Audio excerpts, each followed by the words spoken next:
ये इश्क नहीं आसान, इतना तो समझ लीजिए, ये आग का दरिया है और डूब के जाना है। लेकिन अब डूब के जाओ, तैर के जाओ, लेकिन इस बार तो ये कंफर्म है कि आप अपने घर वालों के बोल के जाओ। बात चल रही है उत्तराखंड की यूसीसी की प्रोविजंस के बारे में। आज के इस सेशन में मैं पूजा मजुमदार आप सभी को वेलकम करती हूँ मलुका आईएएस की यूट्यूब सेशन पे। और डेफिनेटली इस चैनल को सब्सक्राइब करना मत भूलना और आज के सेशन को आखिरी तक जरूर देखना।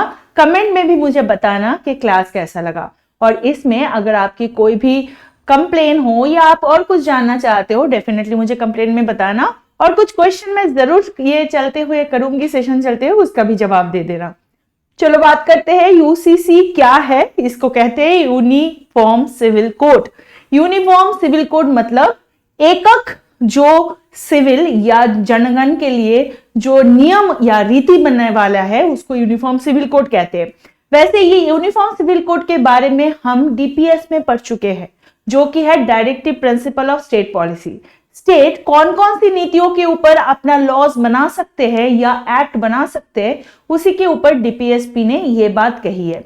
पूरे देश भर नागरिक के जीवन शैली और जीवन रीति को कंटिन्यूअस प्रोसेस में ढालने के लिए जो कोड को फॉलो किया जाता है उसको ही यूनिफॉर्म सिविल कोड बोला जाएगा, अगर वो सब लोगों के लिए, सारे नागरिकों के लिए एक ही हो। तो इसको चलाने के लिए, इसको बरकरार करने के लिए बहुत दिन से काम चले जा रहा था, लेकिन सेंटर में ये बिल पास नहीं हो पाया। लेकिन जाके उत्तराखंड इंडिया के अंदर फर्स्ट एक स्टेट बना जो यूनिफॉर्म सिविल कोड को कोडिफाई कर लिया। कोडिफाई करने के मतलब क्या है? पहले बिल आता है, बिल को रेटिफाई किया जाता है, उसके ऊपर आर्ग्यूमेंट्स होते हैं, वो कमिटीज के पास जाते हैं, कमिटी उसके थ्रू रिपोर्ट लाते हैं, फिर जाके वो दूसरी कक्ष में जाते हैं, या अगर स्टेट में हो, अगर स्टेट में कोई विधान परिषद नहीं हो या कोई दूसरा कक्ष जिसको कहते हैं, या दूसरा हाउस नहीं हो, तो एक ही सिंगल हाउस से वो साइन हो जाता है। जाने के बाद उसको गवर्नमेंट के एसेंट मिलने के बाद वो एक्ट में परिणत होता है, और उसको कॉडिफिकेशन ऑफ द एक्ट बिल कहते हैं, जिसको एक्ट कहते हैं। तो यूसीसी या यूनिफॉर्म सिविल कोड यहाँ पे लागू हो गया है उत्तराखंड में, जहां पे बहुत सारे चेंजेस लाया गया और बहुत ज्यादा चेंजेस को फोकस किया गया मैरिड रिलेशनशिप के ऊपर।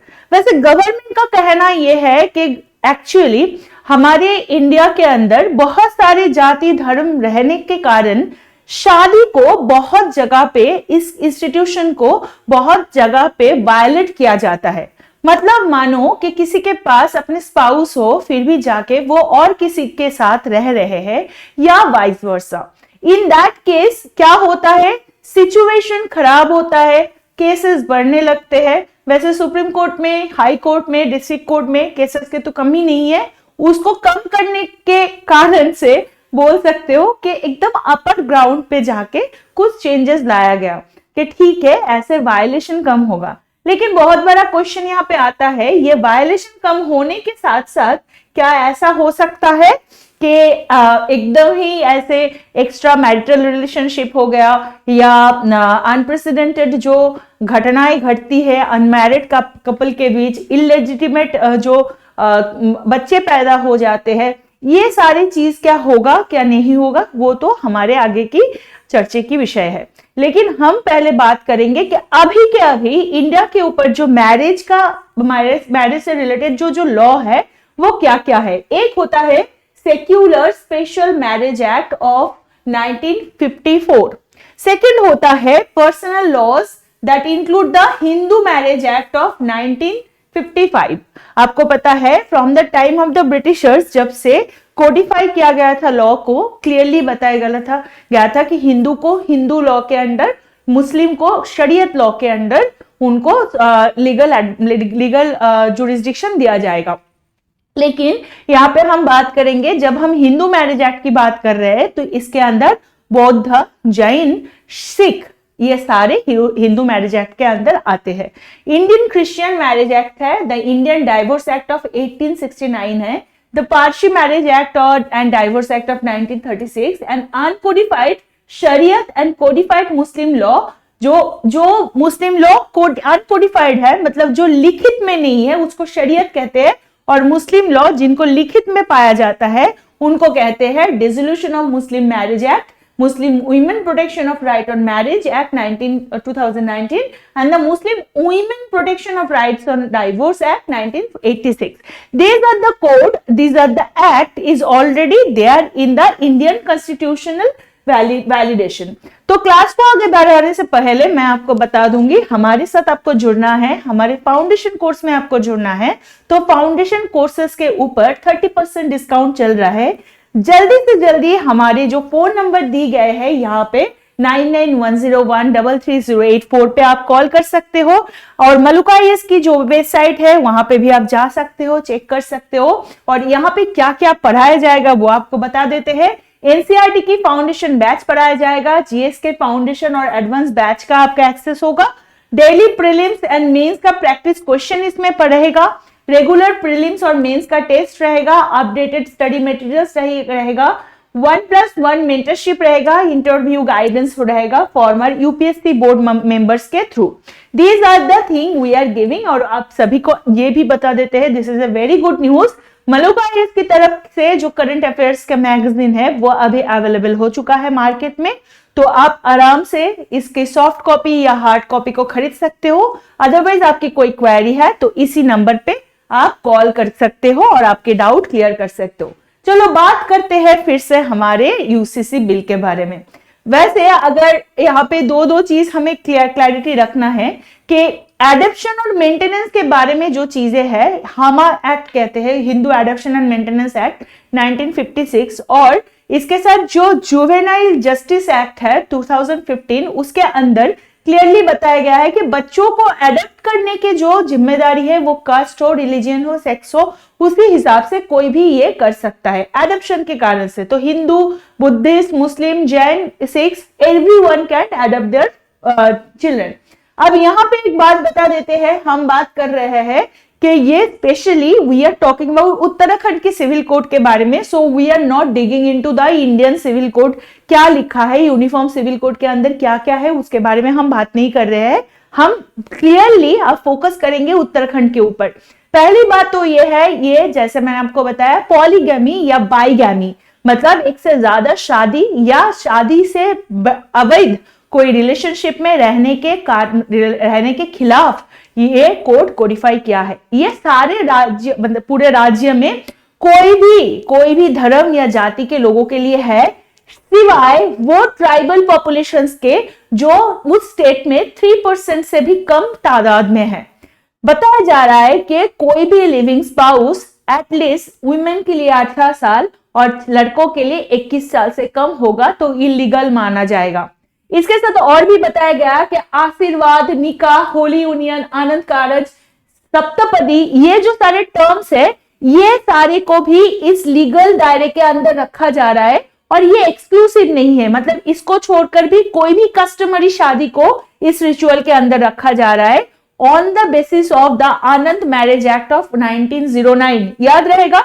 और सेकेंड हमें याद रखना है कि स्पेशल मैरिज एक्ट की जो 1954 का है, और Arya marriage act, Arya marriage validation act है 1937, ये सारे एक्ट के थ्रू ये बाकी के जो conventional process of the end rituals of marriages है इस पे कंटिन्यूएशन रखा जाएगा। नेक्स्ट क्या बात हो रही है, इस बिल का बहुत बड़ा एक प्रोविजन बताया गया है डाइवोर्स के बारे में। वैसे आपको एक चीज इसमें बीच में बता दूं, 192 पेजेस का ये एक्ट बिल बना था, उसको एक्ट मतलब साइन करके एक्ट बनाया गया। तो बेसिकली 192 पेजेस के सारे प्रोविजन रटने का या समझने की या एग्जामिनेशन ओरिएंटेड कोई क्वेश्चन उसमें क्या क्या बनेगा, उससे ज्यादा हमें फोकस करना है कि कौन सा पॉइंट बहुत ही वैलिडेट है और कौन सा एग्जामिनेशन पर्सपेक्टिव से बहुत ही इंपॉर्टेंट है, हम लोग वही चीज को देखेंगे। तो इसी वजह से जो इंपॉर्टेंट पॉइंट है हम इस सेशन में उसका ही आलोचना कर रहे हैं।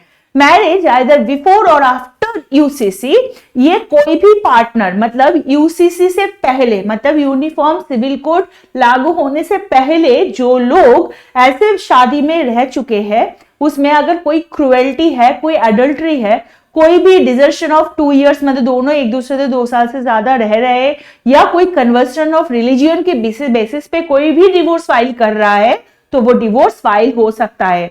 जो वाइफ होंगे वो उसको बताया गया है कि कोई भी decree of divorce on the additional ground that husband has since the solemnization or contracting of the marriage been guilty of rape or any kind of unnatural sexual offense, कोई भी जबरदस्ती की रिलेशनशिप के ऊपर अगर कोई वाइफ चाहता है तो in that case she can also file the divorce के वो डिक्री फाइल कर सकता है। ठीक है, नेक्स्ट हम बात करेंगे लिव इन रिलेशनशिप के बारे में, वही कि ये इश्क है आज नहीं आसान, इतना तो समझ लीजिए।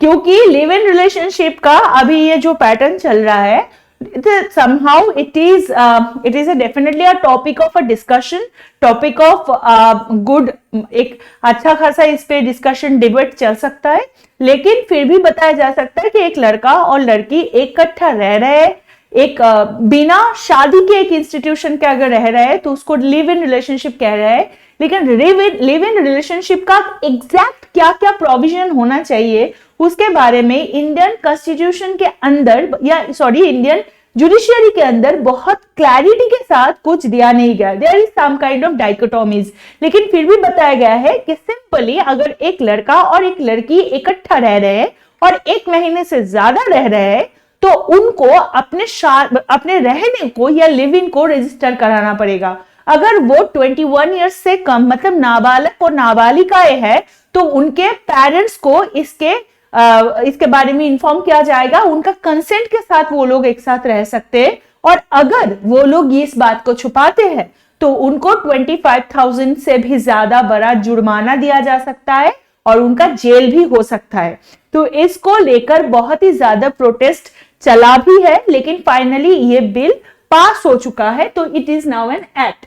अब बात है कि existing law of the parent child relationship, ये और एक चीज है यूनिफॉर्म सिविल कोड के अंदर उत्तराखंड की, जो पेरेंट मतलब पिता और माता के अगर डाइवोर्स के ग्राउंड पे कोई बच्चा है तो उनके साथ क्या सिचुएशन होगा उसके बारे में यहाँ पे बात कर रहा है। बेसिकली पेरेंट और चाइल्ड की जो रिलेशनशिप है वो क्या होता है, गार्डियनशिप के अंदर माना जाता है। जो नेचुरल गार्डियनशिप होता है वो पर्सनल लॉ के थ्रू अपॉइंटेड होता है।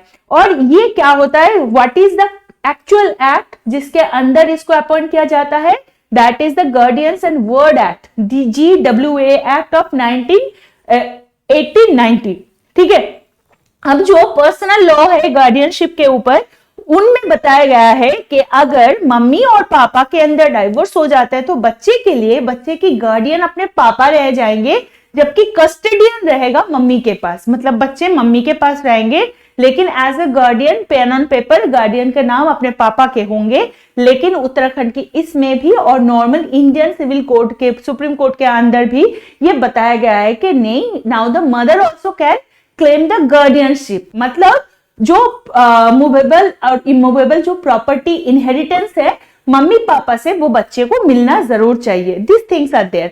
और उसके साथ आपको एक बात बता दूं कि ये जो एक्ट है इसके बहुत सारे आगे चेंजेस या बहुत सारे प्रकाश आगे होने वाला है। बताया जा रहा है कि बीजेपी गवर्नमेंट का आगे इन द ईयर ऑफ 2024 जो अप्रैल में हमारे लोकसभा निर्वाचन होने वाला है उसका मैनिफेस्टो भी कुछ भी तरह से ये होने जा रहा है।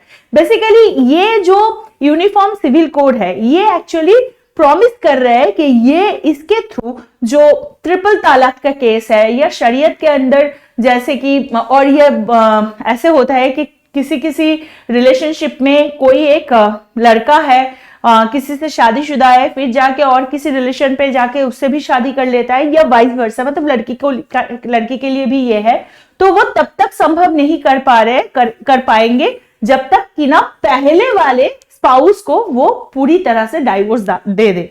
बेसिकली ये फॉर्मेशन करा जा रहा है कि एक सिंगल मोनो एक होमोजीनियस सोसाइटी ऐसे क्रिएट करना जहां पे एक मोनोगमी चले, जहां पे लोग एक ही पार्टनर के साथ रहे और उनके बीच कोई तनाव ऐसे ना आए ताकि उनके आगे जो बच्चे होंगे उनकी कोई प्रॉब्लम हो। इस बारे में आपका क्या ख्याल है उत्तराखंड के सिविल कोड के बारे में, तो वो जरूर हमें बताना कमेंट सेक्शन में। आपके लिए वेट करूंगी। तब के लिए bye bye, take care and जय हिंद।